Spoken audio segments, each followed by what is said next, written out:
الله الذي شرف الإنسان وعظمه وكرمه في الدارين بملازمة الطاعات والأعمال الصالحات. اللهم يا كريم يا رحمن أدم صلواتك وسلامك على عبدك المصطفى حبيبنا وشفيعنا ومولانا محمد القائم في هذه الدنيا القصيرة بأفضل القربات، وعلى سائر آبائه وإخوانه من الأنبياء والمرسلين هم القدوة في سائر الطاعات، ومن تبعهم بإحسان إلى يوم الميزان والبعث والنشور والميقات، وعلينا معهم وفيهم برحمتك يا أرحم الراحمين. سبحانك لا علم لنا إلا ما علمتنا إنك أنت العليم الحكيم وتب علينا إنك أنت التواب الرحيم. أما بعد، Hadratul muhtaramin, para alim ulama, sesepuh, bini sepuh, seluruh jajaran takmir masjid, musalla, wabil khusus kepada masjid kita bersama Al-Islah dan segenap para jamaah sekalian yang senantiasa mudah-mudahan selalu dan terus selalu diberi oleh Allah Ta'ala hidayah, afiah, dan terus menerus dinaungi rahmat oleh Allah, sehingga kita dalam kondisi ibadah taat secara istiqamah, diberi oleh Allah Ta'ala umur yang panjang, sehat jasmani, sehat rohani. Amin, amin ya rabbal alamin. Sebelum kita memasuki pada pembahasan kitab Bidayatul Hidayah,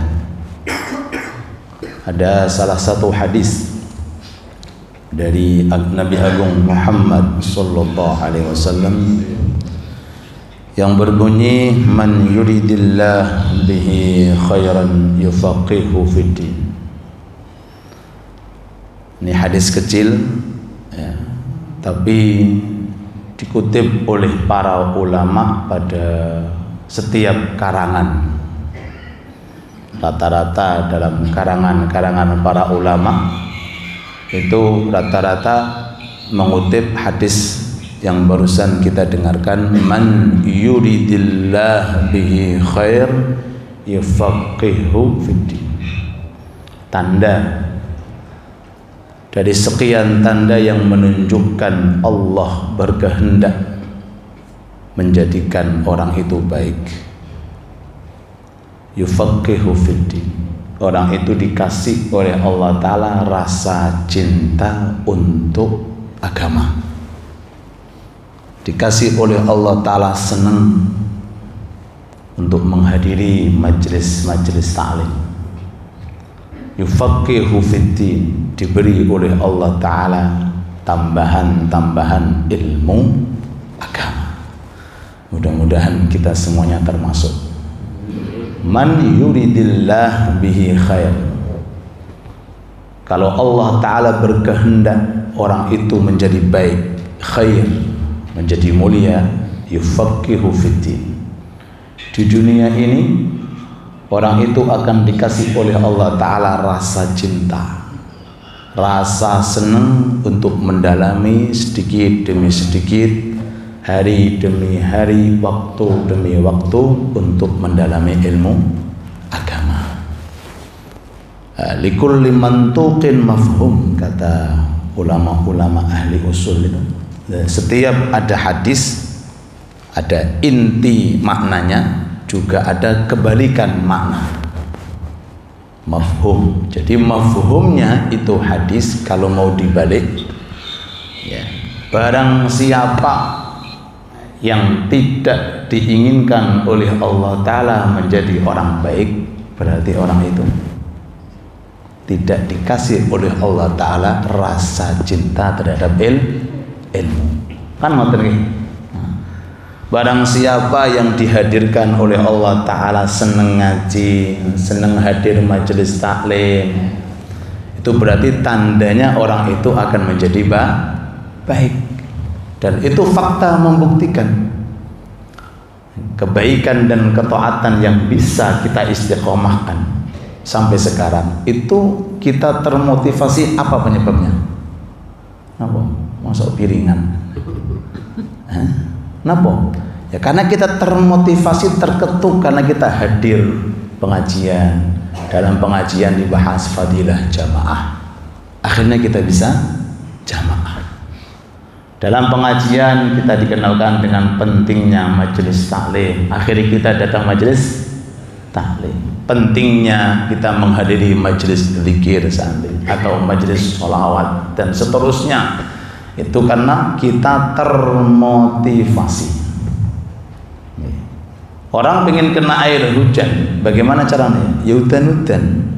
Kalau di dalam rumah bagaimana orang bisa kena air hujan? Orang ingin kepanasan, kena cahaya matahari, srengenge banget. Bagaimana caranya? Ya metuwo.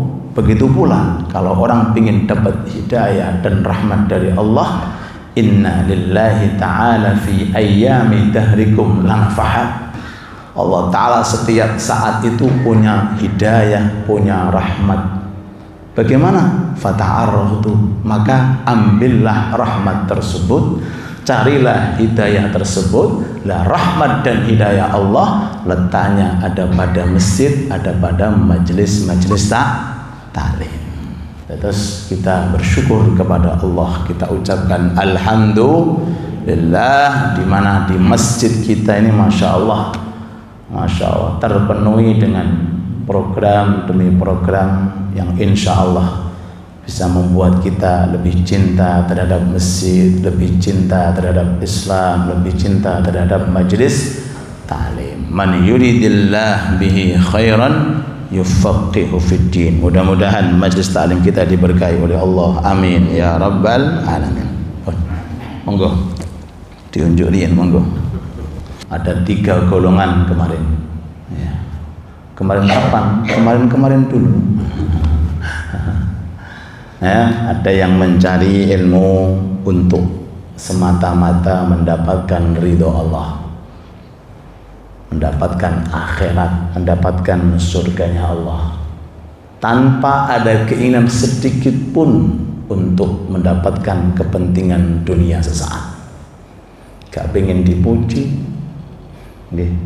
gak pengen disanjung-sanjung, gak pengen digunakan untuk pinter-pinteran atau digunakan untuk menghujah orang lain. Ini pertama. Yang kedua, ada orang niate separuh-separuh. Niate apa? Separuh-separuh. Yo akhirat yo dunya, yo akhirat yo dunya, separuh-separuh biasanya. Yang ketiga ini naudzubillah, niat golek ilmu, majelis taklim dihadiri tapi tujuannya untuk mencari dunia dan jabatan sesaat. Yang selamat yang pertama, mudah-mudahan kita termasuk, amin. Dan yang kedua ini yang orang yang dikhawatirkan di akhir hayatnya, kalau tidak segera taubat di hadapan Allah, khawatir dia meninggal dalam kondisi su'ul khatimah. Adapun yang ketiga sudah jelas, orang tersebut akan berada dalam kesengsaraan kelak nanti di akhirat. Mudah-mudahan kita dijaga oleh Allah, diluruskan niat-niat kita dan keikhlasan kita, agar setiap langkah demi langkah kita nantinya di akhirat bisa kita raih pahala dan ganjarannya, serta waktu dan tenaga yang saat ini kita gunakan mudah-mudahan diberkahi oleh Allah, dan mudah-mudahan saat kita di akhirat kita bisa menikmati dan bisa merasakan hasil daripada langkah-langkah yang diiringi dengan keikhlasan karena Allah Subhanahu wa ta'ala. Dalam kitab Bidayatul Hidayah ini, Al-Imamul Ghazali alaihi rahmatullah itu membahas banyak sekali pembahasan. Tasawuf nggih, ilmu fikih nggih, terkait tentang urusan hati nggih, terkait tentang urusan fikih nggih. Jadi amal untuk batin juga diterangkan, amal untuk zahir juga diterangkan. Kalau hadis Jibril namanya Islam, iman dan ihsan. Nah, di sini al-qismul awal, pembahasan pertama tentang fit ta'at. Artinya seseorang diperintah di dunia ini oleh Allah Ta'ala semata-mata untuk ibadah. Betul. Dalam surat Fatihah kita, iyyaka na'budu wa iyyaka nasta'in. Hanya kepadamu kami menyembah, hanya untukmu kami beribadah. Na'budu, beribadah, itu rangkaiannya dua. Inggih menika menjalankan taat, yang kedua menghindari maksiat. Itu rangkaian ibadah. Jadi semua kitab-kitab yang dikarang oleh para ulama enggak keluar daripada satu di antara dua pembagian. Kalau seseorang itu tidak dalam area taat, berarti orang itu berada di dalam area maksiat. Nah, sebelum saya bahas, ini sedikit ada rahasia yang diterangkan oleh ulama ahli tafsir. Kenapa kok di dalam Al-Quran itu kata-katanya iyyaka na'bud wa iyyaka nasta'in? Enggak, Masya Allah. Majelis aliyah, enggak.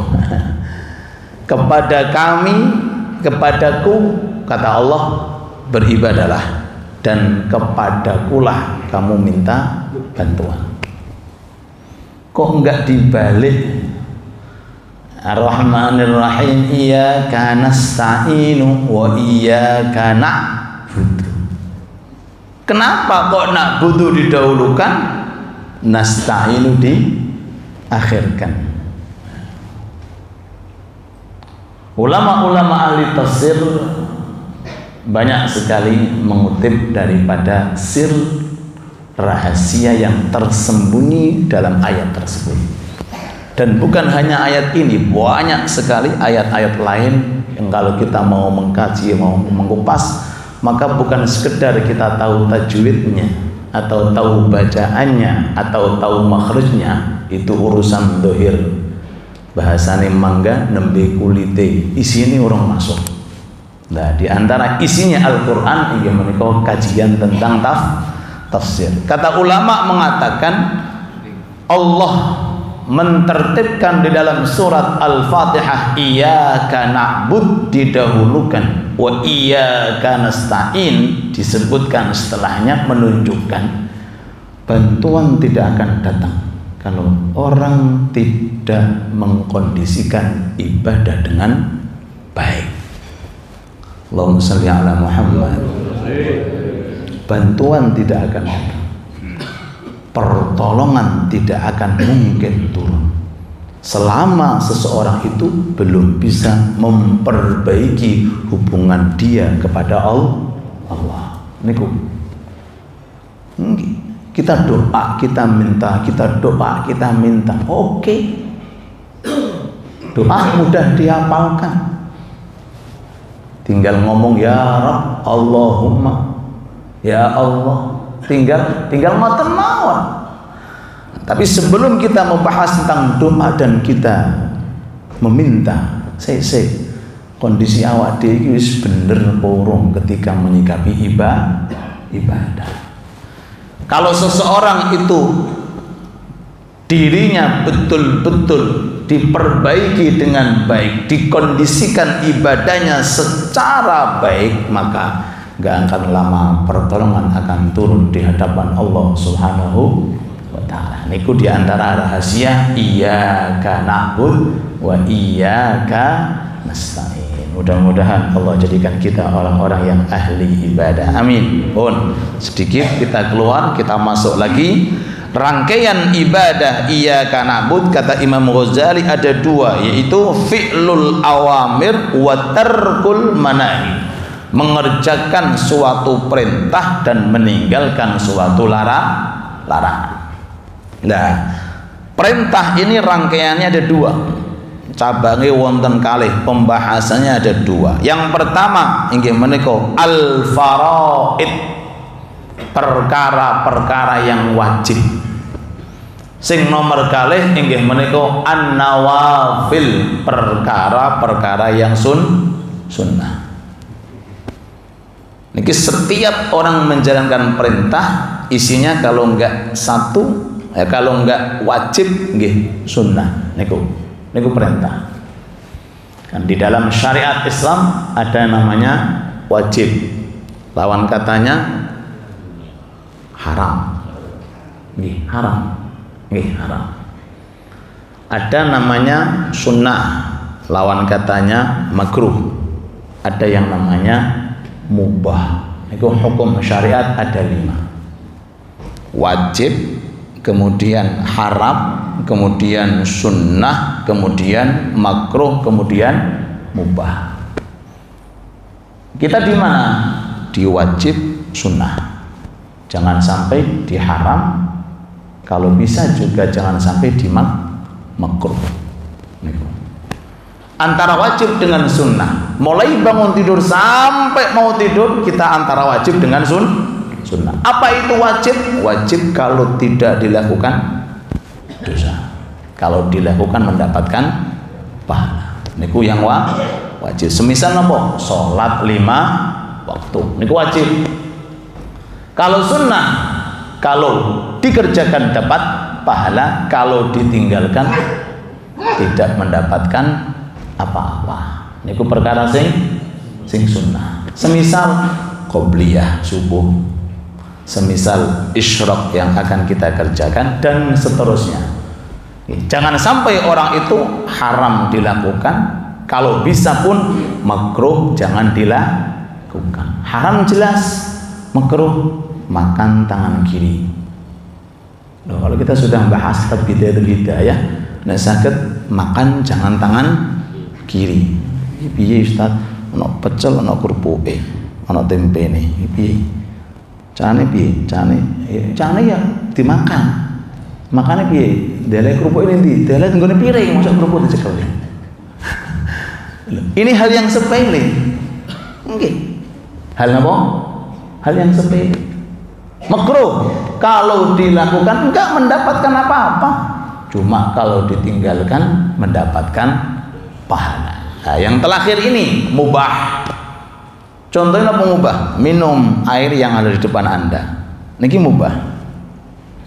Jenengan minum nggak dapat apa-apa, jenengan tinggalkan juga nggak dapat apa-apa. Tapi bisa jadi taat kalau jenengan minum jogo perasaan takmir. Paham? Nggih Syauki. Nggih. Pun mertamu sahibul bait jenengan dikasih kopi. Monggo Pak tunjuk boten Pak niki mubah. Kok ketoke atine sahibul bait ya napa? Hukum minum kopi mubah. Tapi iso gelak wong nek ngomongane koyo ngono. Maaf Pak, minum kopi hukumnya napa? Mubah. Loh. Sekedar kita naruh niat, maka yang mubah bisa menjadi taat. Jenengan minum tujuannya apa? Supaya semangat ngajinya, supaya enggak ngantuk ngajinya dan seterusnya.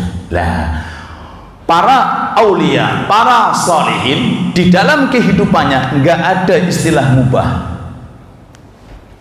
Enggak ada istilah napa mubah niku? Jenengan nglakoni nggih enggak dapat apa-apa, jenengan tinggalkan nggih enggak dapat apa-apa. Tapi untuk para aulia kekasih Allah, untuk para arifin, orang-orang yang sudah dekat Allah, itu enggak ada di dunia istilah yang namanya mubah. Kenapa? Karena hal yang mubah dengan niat akan berubah menjadi taat.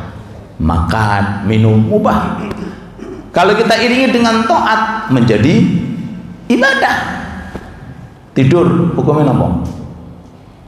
Napa Pak? Tidur mubah. Jenengan tidur nggih enggak dapat apa-apa, jenengan boten tidur nggih boten dapat apa-apa. Tapi kalau mau tidur diniati supaya semangat tahajud, maka tidurnya dicatat suatu ibadah dan seterusnya. Pun kita fokus, kata Imam Ghazali temriki, ada yang wajib, ada yang sunnah. Yang wajib ini bahasa beliau ra'sul mal, ini modal masuk surga. Napa? Modal masuk surga. Ra'sul mal, modal masuk surga agar orang selamat dari neraka dan siksanya, maka di dunia wajib harus dikerjakan. Nah, perkara yang wajib mudah, jelas, gampang: sholat, puasa, zakat, haji, umrah, kemudian apa? Syahadat. Itu yang wajib. Bahkan salah satu daripada sahabat matur, ya Rasulullah, kalau saya di dunia ini fokus dengan yang wajib saya tinggalkan, yang haram, yang wajib saya lakukan, yang haram saya tinggalkan, yang halal saya makan, yang haram saya tinggalkan. Masuk surga napa mboten? Masuk surga. Kalau mau kita lebih mudahnya, ono wong ning donya gak pernah rawatib salate, pokoknya wajib tok. Duha ya ora pernah, tahajud ya melungker, witir gak pernah, id gak pernah. Pokoknya amal sing sunat belas babar pisan. Surga napa mboten? Surga nek ora duwe dosa.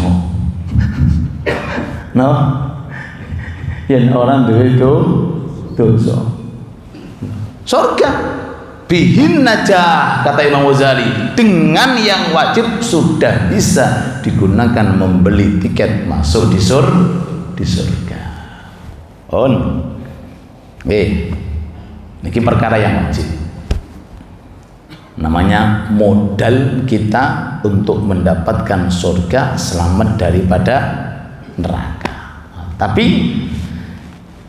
kita akan membahas nawafil, itu amalan-amalan yang sunnah. Amalan-amalan yang sunnah itu ibarat dodolan oleh untung, transaksi dapat untung. Bihi yahsulur ribah, dengan amal yang sunnah kamu dapat keuntungan. Surga itu di dalamnya ada beberapa tingkatan.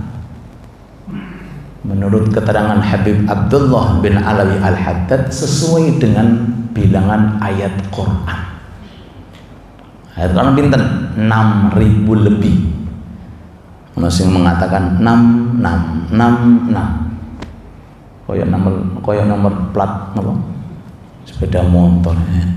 6.000 lebih tingkatan di dalam surga, derajat di dalam surga niku 6.000 sekian. Jenengan kalih kula nek mlebu swarga, amin Allahumma amin. Nah, kira-kira manggine teng pundi? Teng pundi, Pak? Jawab to, Pak, kok meneng. Eta yang lesu. Hah? Mboten sekedar mlebu. Mboten sekedar masuk. Nek cuma sekedar masuk, la ilaha illallah kunci surga. Nggih Ustaz, kula badhe mlebet insyaallah goleki Rasulullah. Napa? Madosi Rasulullah. Ya. Jadi yang menjadi angan-angan sekarang itu, selain Islam Allah Ta'ala berikan, selain iman Allah Ta'ala berikan, selain kita dibukakan aneka ragam bentuk taat yang diajarkan oleh Rasulullah, kita sekarang membayangkan ning dunya wis gak ketemu Nabi, ning akhirat cuk sampai mboten kepanggih. Di dunia sudah tidak masak dengan Rasul, nggak bisa melihat secara langsung, nggak bisa duduk seperti sahabat secara langsung. Jangan sampai di akhirat boten kepanggil. Lah cara untuk mendapatkan ini derajat, kata Rasulullah, kerjakan amal-amal sunnah yang aku ajarkan kepada kalian. Wala yazalul abdu yataqarrabu ilayya bin nawafil hatta uhibbah. Gak ada, kata Allah dalam hadis qudsi, Dikutip Imam Ghazali, wala yazalul abdu yataqarrabu ilayya bin nawafil hatta uhibban. Enggak ada amalan-amalan di dunia ini yang paling membuat aku cinta melebihi daripada amalan-amalan sunnah yang dikerjakan oleh baginda Nabi Muhammad sallallahu alaihi wasallam. Jadi selain yang wajib kita kerjakan, maka jangan sampai abaikan amalan-amalan yang sunnah. Karena dengan amalan yang sunnah ini maka Allah akan memberikan sekian daripada kedudukan dan derajat kita kelak nanti di surganya Allah Subhanahu wa taala.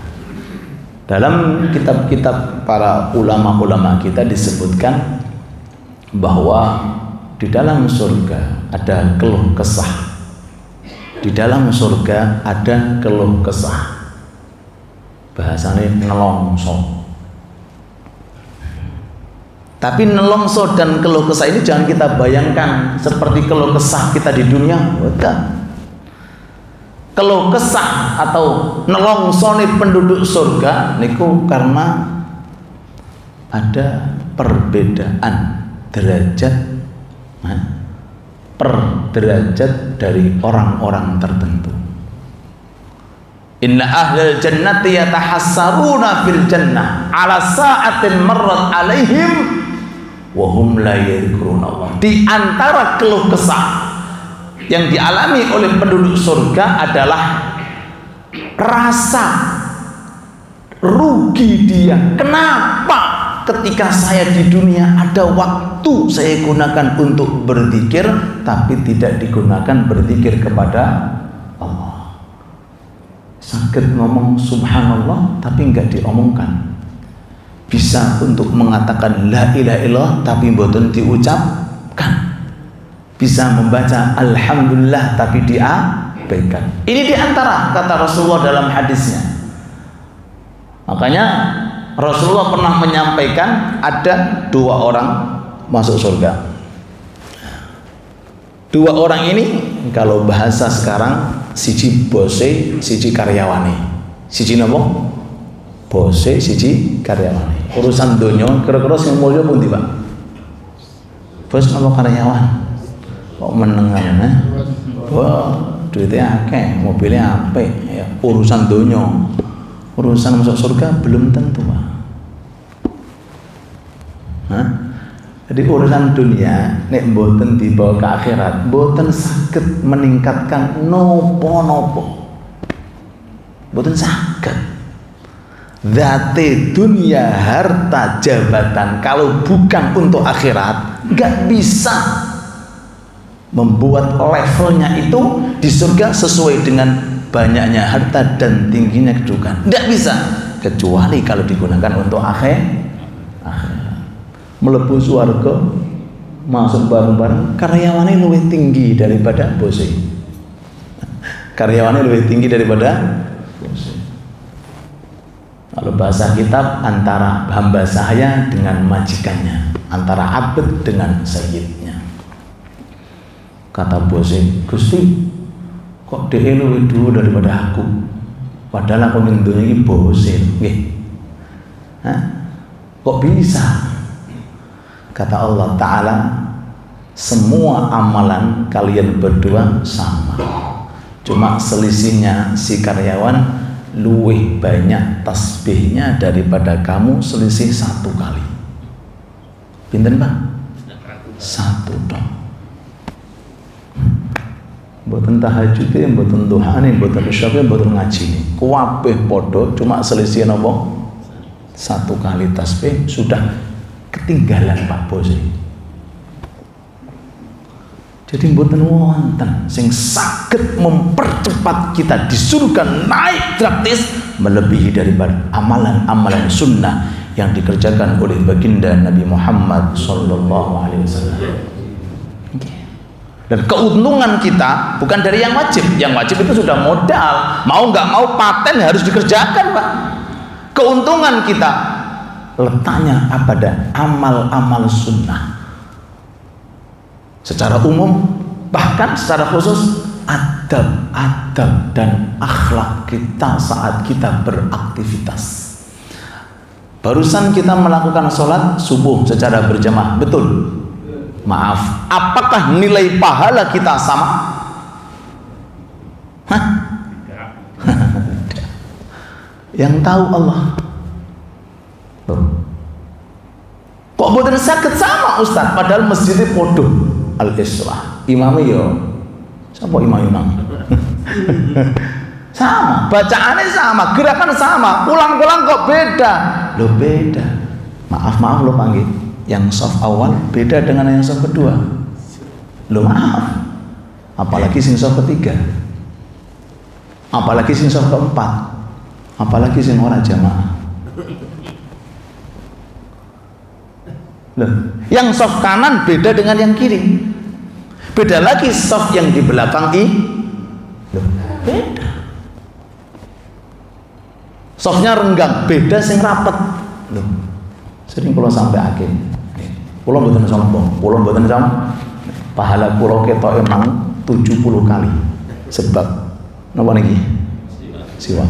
Lho pulau mboten sombong. Saya membawa nama sunnah. Nek cara di total ketoke pahala kula dewa 70 subuhan, Pak. Jenengan sing nganggo siwak pira? Siji tok. Niki promosi, saya bukan promosi, niki promosi sunnah Nabi. Ada jenengan tingali, masya Allah, saya ikut live loh. Masjid Al-Islah itu ada acara sholawatan habaib, ya ini ku jenengan tingali. Mungkin yang sakune isine napa? Ora kok ATM, Pak. Siwa. Gawe nopo? Gawe mengamalkan sunnah. Isyraq jenengan iringi siwakan seperti 70 kali isyraq. Niki sekedar contoh. Sekedar apa? Contoh. Sampai kula nggadahi guru nggih, dengan ngertos guru kula niku Habib Umar yang kemarin di Gelora. Niku dalam belajar dengan beliau punya guru namanya Habib Abdul Qadir bin Ahmad As-Segaf. Nggih. Niku sudah tua, Pak. Bahasanya wis sepuh. Niku nggak lepas dengan sunnah dan adab, diantaranya sunnah pakai baju, melepaskan baju. Kalau kita kan sementing tinggu geradak gitu.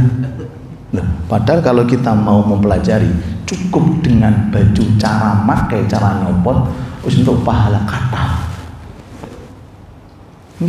Beliau sudah sepuh, ngomong sudah sulit, sama pelayannya, khadimnya di rumah. Saat mencopot baju, dicopot dari arah kanan. Beliau langsung menahan dengan tangannya gini, ngasih isyarat. Apa nih kisah? Nek nyopot ojo dari arah kanan, dari arah kiri. Loh, maaf. Nyopot baju dicopot, bukan aja wis selesai toh. Maaf, orang selama dekat dengan Allah, selama par kali pangeran, dekat dengan Rasul, cinta dengan Rasul, enggak tega melangkah berbeda dengan Rasul, beraktivitas menjauhi apa yang disunahkan oleh Nabi Muhammad SAW. Urusan baju tok nih kalau Pak katen yuk nopo gambaran kita beliau ketika tahajud, ketika sholat jamaah, ketika baca Quran. Loh, urusan masuk nopo pakai baju, lepas baju kayak gitu caranya. Memakai usahakan dari lengan kanan, mencopot urusan dari lengan kiri. Dan nek kaosnya belum piye? Kaos gitu dipakai, nanti masukkan kaki kanan baru kemudian kaki kiri. Pokoknya gitu. Pakai baju tangan yang kanan, kaki. Pas baju pakai tangan yang kiri. Sekedar contoh, gurunya Habib Umar, gurunya yang ada di Jeddah, mungkin sebagian para hadirin ngertos Habib Abdul Qadir bin Ahmad As-Segaf. Urusan perkara-perkara yang mubah, pakai baju kan mubah, Pak nggih. Dengan pakai nggih monggo, gak nggih monggo, bebas. tapi karena memakainya seperti memakainya Rasul, dari situlah kita dapat pahala. Ini pembahasan tentang nawafil sunnah. Malih jenengan mlebu Masjid Al-Islah pakai kaki kiri nopo kaki kanan? Hah? Sing bener. Nyopot sandal pakai kaki kiri, pakai kaki kanan. Tidak piye carane sampean kaki kiri kemudian masuk masjid kaki kanan? Enggak mungkin lah, ceblok men. Ya, atudono iki ya. Kulo mboten bahas sing dhuwur-dhuwur, sing ringan-ringan wae diamalkan. Nah, niki jenengan pakai kaki ke sandal. Badhe mlebu masjid. Jenengan nyopote pakai kaki kiri. Ayo, kiri. Ayo kanan. Katanya tadi masuk masjid kaki kanan. Ya napa sampean? Lah ning awang-awang men. Loh. Copot kaki kiri, letakkan di atas sandalnya. Ini kita tenggene syarahi kitab Bidayatul Hidayah diterangkan. Baru kemudian copot kaki kanan, masukkan ke dalam masjid, mengumpulkan dua sunnah. Iki tok jenengan istiqomah dhuwur derajat sampai di atas Allah. Niki tok lho Pak, jenengan istiqomah kan. Sudah naik tinggi lah Pak. Jenengan kali kalau berapa kali nyopot sandal?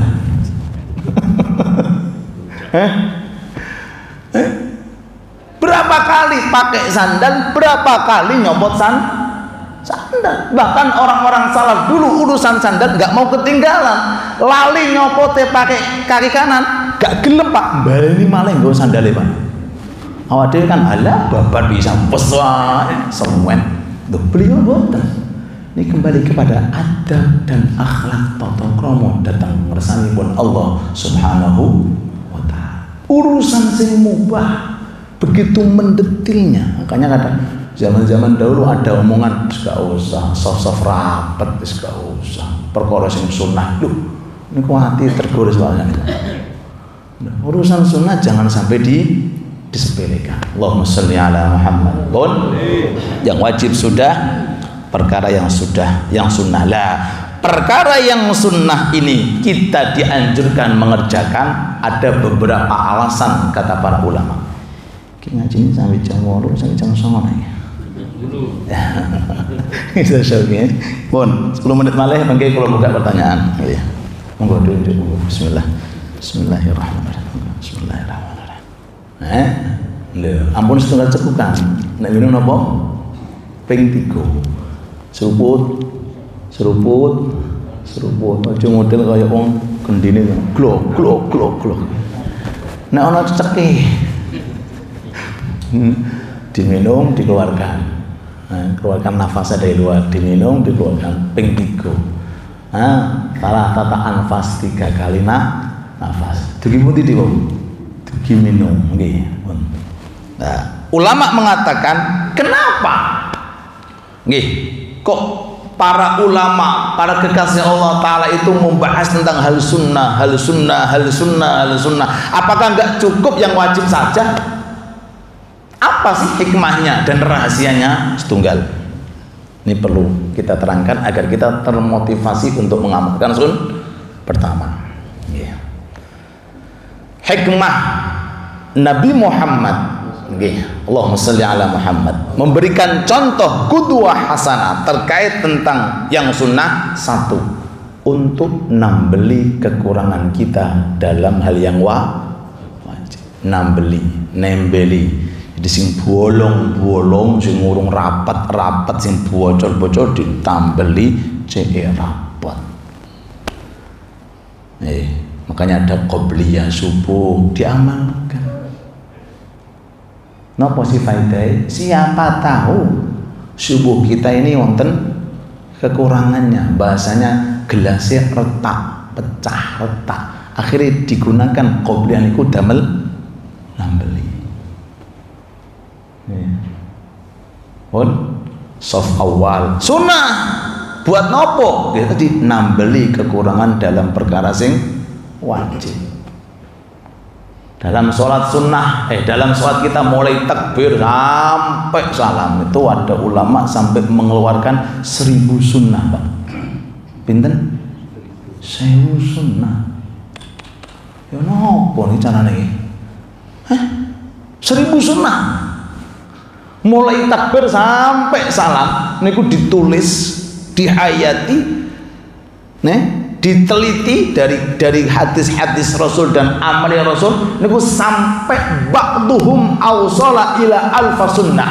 Sebagian ulama sampai bisa menghasilkan 1000 sunnah. Kalau tanglet salate koyo nopo ya kira-kira naik di hadapan Allah lho Pak.